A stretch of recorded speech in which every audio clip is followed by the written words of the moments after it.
Chapter 3. Well, I got a good going over in the morning from old Miss Watson on account of my clothes, but the widow she didn't scold, but only cleaned off the grease and clay and looked so sorry that I thought I would behave a while if I could. Then Miss Watson, she took me in the closet and prayed, but nothing come of it. She told me to pray every day, and whatever I asked for I would get it. But it warn't so. I tried it. Once I got a fish line, but no hooks. It warn't any good to me without hooks. I tried for the hooks 3 or 4 times, but somehow I couldn't make it work. By and by, one day, I asked Miss Watson to try for me, but she said I was a fool. She never told me why, and I couldn't make it out no way. I sat down one time back in the woods and had a long think about it. I says to myself, if a body can get anything they pray for, why can't Deacon Wynne get back the money he lost on pork? Why can't the widow get back her silver snuff-box that was stole? Why can't Miss Watson fat up? No, says I to myself, there ain't nothing in it. I went and told the widow about it, and she said the thing a body could get by praying for, it was spiritual gifts. This was too many for me, but she told me what she meant. I must help other people and do everything I could for other people and look out for them all the time and never think about myself. This was including Miss Watson as I took it. I went out in the woods and turned it over in my mind a long time, but I couldn't see no advantage about it, except for the other people, so at last I reckoned I wouldn't worry about it any more, but just let it go. Sometimes the widow would take me one side and talk about Providence in a way to make a body's mouth water, but maybe next day Miss Watson would take hold and knock it all down again. I judged I could see that there was 2 providences, and a poor chap would stand considerable show with a widow's providence, but if Miss Watson's got him, there warn't no help for him any more. I thought it all out, and reckoned I would belong to the widow's if he wanted me, though I couldn't make out how he was a-goin' to be any better off than what he was before, seeing I was so ignorant and so kind of low down and ornery. Pap, he hadn't been seen for more than a year, and that was comfortable for me. I didn't want to see him no more. He used to always whale me when he was sober and could get his hands on me, though I used to take to the woods most of the time when he was around. Well, about this time he was found in the river drownded, about 12 mile above town, so people say. They judged it was him anyway, said this drownded man was just his size and was ragged and had uncommon long hair, which was all like Pap, but they couldn't make nothing out of the face because it had been in the water so long it warn't much like a face at all. They said he was floating on his back in the water. They took him and buried him on the bank, but I warn't comfortable long, because I happened to think of something. I knowed mighty well that a drownded man don't float on his back, but on his face, so I knowed then that this warn't Pop, but a woman dressed up in a man's clothes. So I was uncomfortable again. I judged the old man would turn up again by and by, though I wished he wouldn't. We played robber now and then about a month, and then I resigned. All the boys did. We hadn't robbed nobody, hadn't killed any people, but only just pretended. We used to hop out of the woods and go charging down on hog drivers and women in carts, taking garden stuff to market, but we never hived any of them. Tom Sawyer called the hogs ingots, and he called the turnips and stuff jewelry, and we would go to the cave and powwow over what we had done, and how many people we had killed and marked. But I couldn't see no profit in it. One time Tom sent a boy to run about town with a blazing stick, which he called a slogan, which was the sign for the gang to get together. And then he said he had got secret news by his spies that next day a whole parcel of Spanish merchants and rich Arabs was going to camp in Cave Hollow with 200 elephants and 600 camels and over 1,000 sumpter mules, all loaded down with diamonds, and they didn't have only a guard of 400 soldiers, and so we would lay an ambuscade, as he called it, and kill the lot and scoop the things. He said we must slick up our swords and guns and get ready. He never could go after even a turnip cart, but he must have the swords and guns all scoured up for it, though they was only lath and broomsticks, and you might scour at them till you rotted, and then they warn't worth a mouthful of ashes more than what they was before. I didn't believe we could lick such a crowd of Spaniards and Arabs, but I wanted to see the camels and elephants, So I was on hand next day, Saturday, in the ambuscade, and when we got the word, we rushed out of the woods and down the hill. But there weren't no Spaniards and Arabs, and there weren't no camels, nor no elephants. It weren't nothing but a Sunday school picnic, and only a primer class at that. We busted it up and chased the children up the hollow, but we never got anything but some doughnuts and jam, though Ben Rogers got a rag doll, and Joe Harper got a hymn book and a tract, and then the teacher charged in and made us drop everything and cut. I didn't see no diamonds, and I told Tom Sawyer so. He said there was loads of 'em there anyway, and he said there was Arabs there too, and elephants and things. I said, why couldn't we see them then? He said if I weren't so ignorant, but had read a book called Don Quixote, I would know without asking. He said it was all done by enchantment. He said there was hundreds of soldiers there, and elephants and treasures and so on, but we had enemies, which he called magicians, and they had turned the whole thing into an infant Sunday school just out of spite. I said all right, then the thing for us to do was to go for the magicians. Tom Sawyer said I was a numbskull. Why, said he, a magician could call up a lot of genies, and they would hash you up like nothing before you could say Jack Robinson. They are as tall as a tree and as big around as a church. Well, I says, suppose we got some genies to help us. Can't we lick the other crowd then? How you going to get them? I don't know. How do they get them? Why, they rub an old tin lamp or an iron ring, and then the genies come tearing in with the thunder and lightning a-ripping around, and the smoke a-rolling, and everything they're told to do, they up and do it. They don't think nothing of pulling a shot tower up by the roots and belting a Sunday school superintendent over the head with it, or any other man. Who makes them tear around so? Why, whoever rubs the lamp or the ring. They belong to whoever rubs the lamp or the ring, and they've got to do whatever he says. If he tells them to build a palace 40 miles long out of diamonds and fill it full of chewing gum, or whatever you want, and fetch an emperor's daughter from China for you to marry, they've got to do it. And they've got to do it before sunup next morning, too. And more, they've got to waltz that palace around over the country wherever you want it, you understand. Well, says I think they are a pack of flatheads for not keeping the palace themselves, 'stead of fooling them away like that. And what's more, if I was one of them, I would see a man in Jericho before I would drop my business and come to him for the rubbing of an old tin lamp. How you talk, Huck Finn. Why, you'd have to come when he rubbed it, whether you wanted to or not. What, and I as high as a tree and as big as a church? All right, then, I would come, but I lay I'd make that man climb the highest tree there was in the country. Shucks, it ain't no use to talk to you, Huck Finn. You don't seem to know anything somehow. Perfect saphead. I thought all this over for 2 or 3 days, and then I reckoned I would see if there was anything in it. I got an old tin lamp and an iron ring, and went out in the woods and rubbed till I sweat like an Injun, calculatin' to build a palace and sell it. But it warn't no use, none of the genies come. So then I judged that all that stuff was only just one of Tom Sawyer's lies. I reckoned he believed in the Arabs and the elephants, but as for me, I think different. It had all the marks of a Sunday school. End of Chapter 3. Chapter 4. Well, 3 or 4 months run along, and it was well into the winter now. I had been to school most all of the time, and could spell and read and write just a little, and could say the multiplication table up to 6 times 7 is 35, and I don't reckon I could ever get any further than that if I was to live forever. I don't take no stock in mathematics anyway. At first I hated the school, but by and by I got so I could stand it. Whenever I got uncommon tired, I played hooky, and the hidin' I got next day done me good and cheered me up. So the longer I went to school, the easier it got to be. I was gettin' sort of used to the widow's ways, too, and they weren't so raspy on me.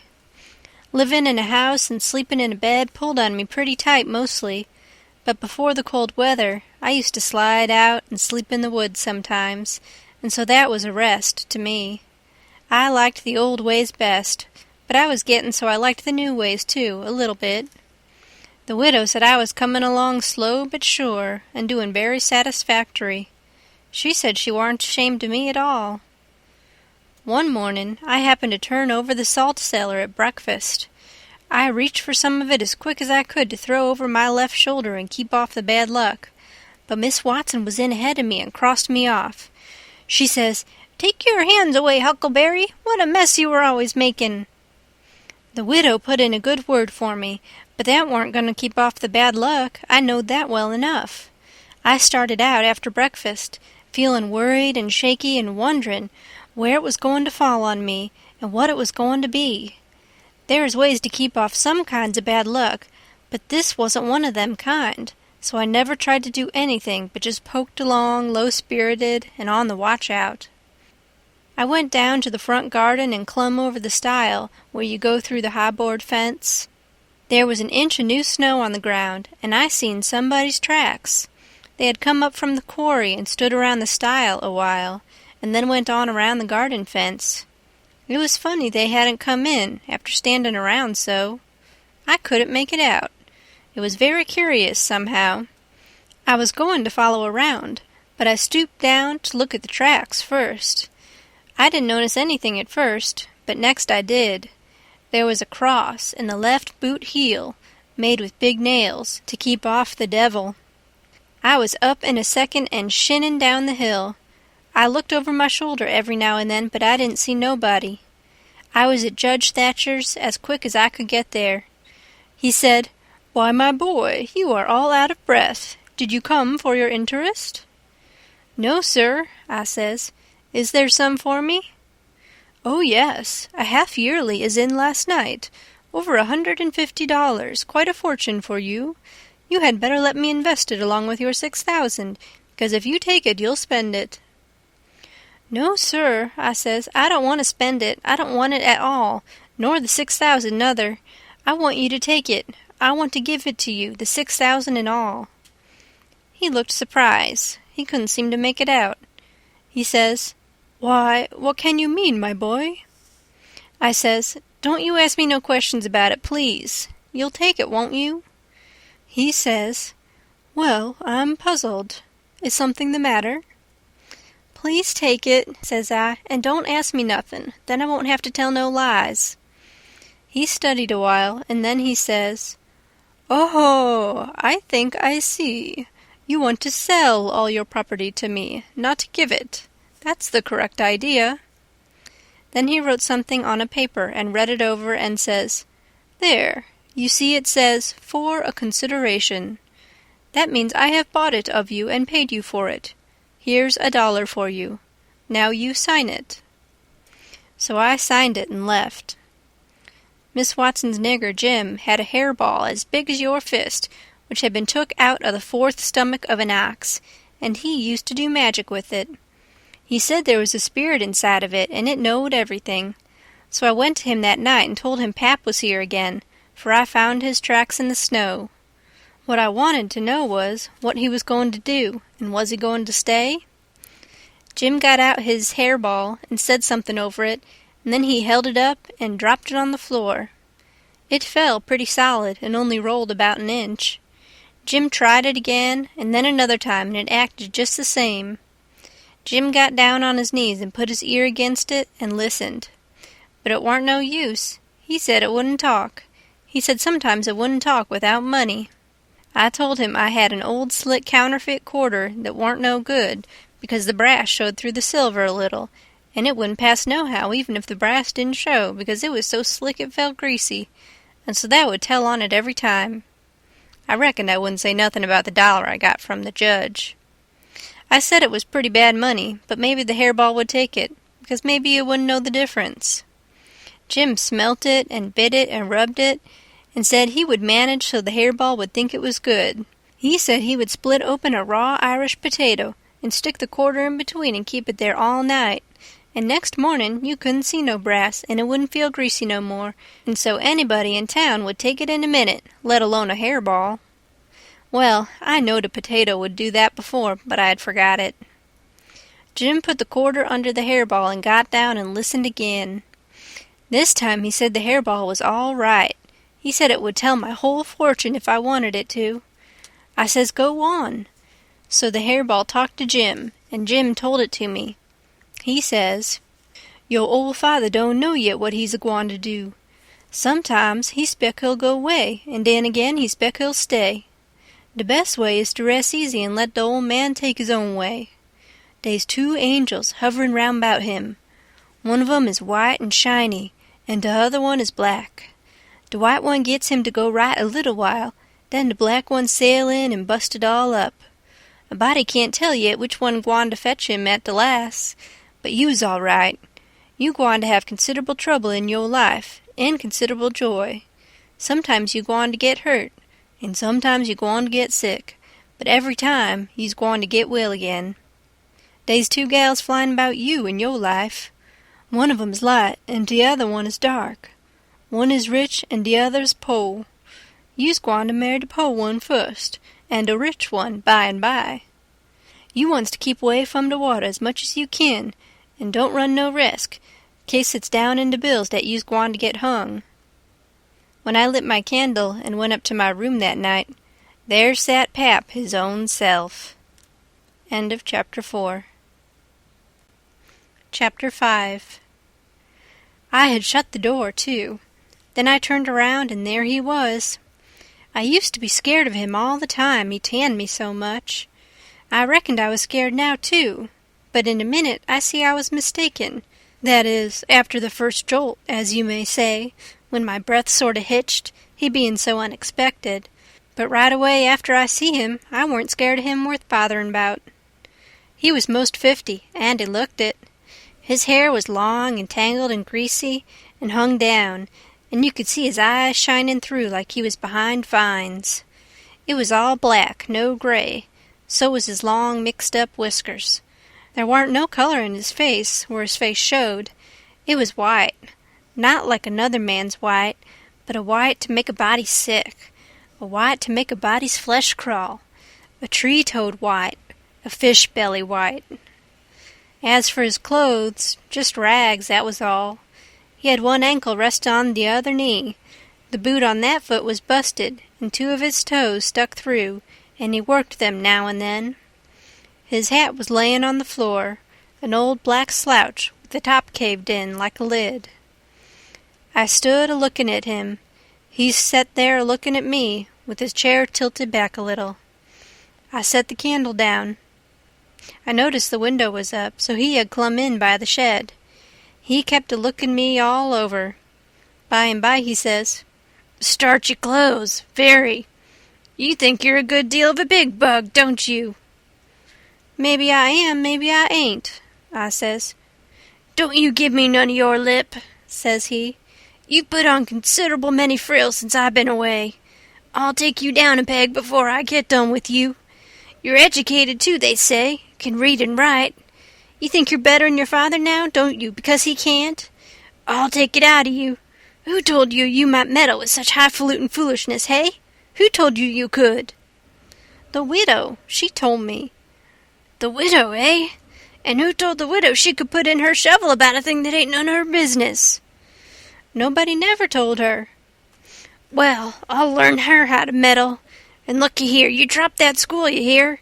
I'll learn people to bring up a boy to put on airs over his own father, and let on to be better'n what he is. You let me catch you fooling around that school again, you hear? Your mother couldn't read, and she couldn't write nuther, before she died.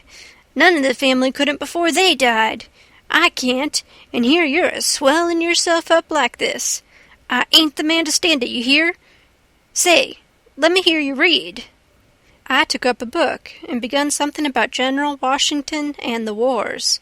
When I'd read about half a minute, he fetched the book a whack with his hand and knocked it across the house. He says, "It's so. You can do it. I had my doubts when you told me. Now looky here. You stop that putting on frills. I won't have it. I'll lay for you, my smarty, and if I catch you about that school, I'll tan you good.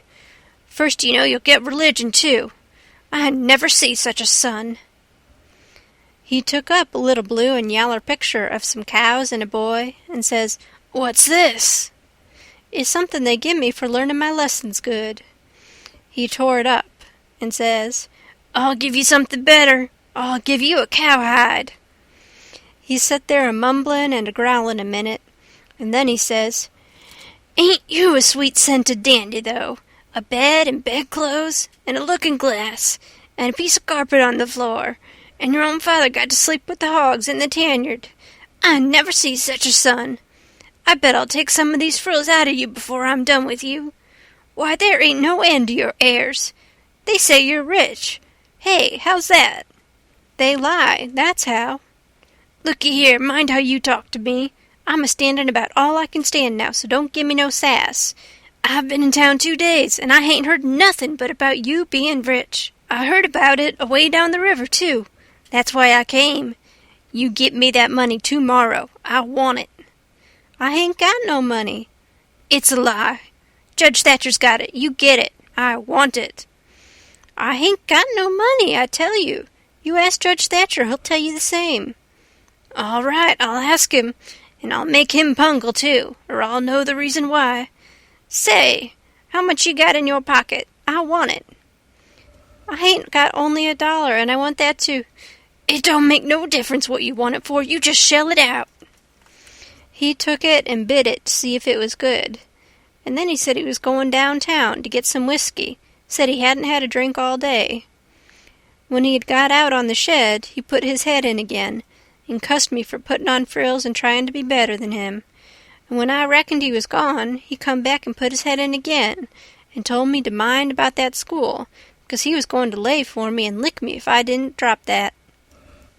Next day he was drunk, and he went to Judge Thatcher's and bully-ragged him, and tried to make him give up the money, but he couldn't, and then he swore he'd make the law force him. The judge and the widow went to law to get the court to take me away from him, and let one of them be my guardian, but it was a new judge that had just come, and he didn't know the old man. So he said courts mustn't interfere and separate families if they could help it. Said he'd druther not take a child away from its father. So Judge Thatcher and the widow had to quit on the business. That pleased the old man till he couldn't rest. He said he'd cowhide me till I was black and blue if I didn't raise some money for him. I borrowed $3 from Judge Thatcher, and Pap took it and got drunk and went to blowing around and cussing and whooping and carrying on, and he kept it up all over town with a tin pan till most midnight. Then they jailed him, and next day they had him before court and jailed him again for a week. But he said he was satisfied, said he was the boss of his son, and he'd make it warm for him. When he got out, the new judge said he was going to make a man of him. So he took him to his own house and dressed him up clean and nice and had him to breakfast and dinner and supper with the family, and was just old pie to him, so to speak. And after supper he talked to him about temperance and such things till the old man cried and said he'd been a fool and fooled away his life, but now he was going to turn over a new leaf and be a man nobody wouldn't be ashamed of, and he hoped the judge would help him and not look down on him. The judge said he could hug him for them words, so he cried, and his wife she cried again. Pap said he'd been a man that had always been misunderstood before, and the judge said he believed it. The old man said that what a man wanted that was down was sympathy, and the judge said it was so. So they cried again. And when it was bedtime, the old man rose up and held out his hand and says, "Look at it, gentlemen and ladies all. Take a hold of it, shake it. There's a hand that was the hand of a hog, but it ain't so no more. It's the hand of a man that started in on a new life, and'll die before he'll go back. You mark them words, don't forget I said them. It's a clean hand now, shake it. Don't be afeard." So they shook it one after the other all around and cried. The judge's wife, she kissed it. Then the old man, he signed a pledge, made his mark. The judge said it was the holiest time on record, or something like that.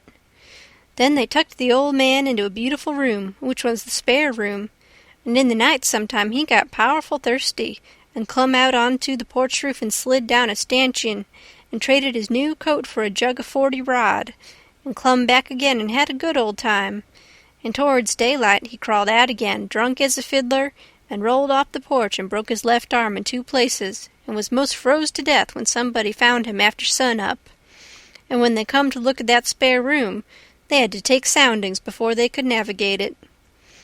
The judge, he felt kind of sore. He said he reckoned a body could reform the old man with a shotgun, maybe, but he didn't know no other way.